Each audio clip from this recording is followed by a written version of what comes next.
Welcome to the Rim Break Rodeo. We hope this video helps. In this video, I will explain how to get Excel on your MacBook.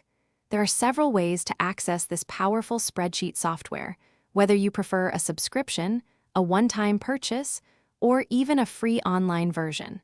We'll cover the main options available to ensure you can get started with Excel quickly and efficiently on your Apple device. Let's dive into the details of each method. One of the most popular ways to get Excel is through a Microsoft 365 subscription. This package not only gives you Excel, but also includes other essential apps like Word and PowerPoint.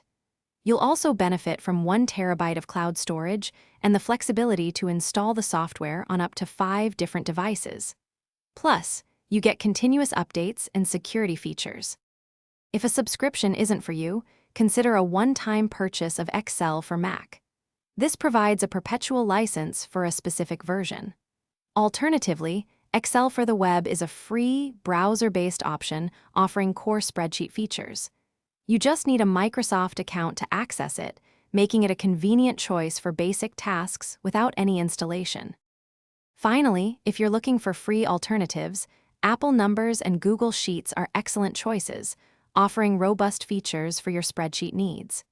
LibreOffice Calc is another powerful open-source option worth considering. And speaking of things that make life better, if your car could use a refresh, check out the link in the description for Little Tree's Black Ice and other great deals. Thanks for watching. Thanks for watching. Consider subscribing if we helped you.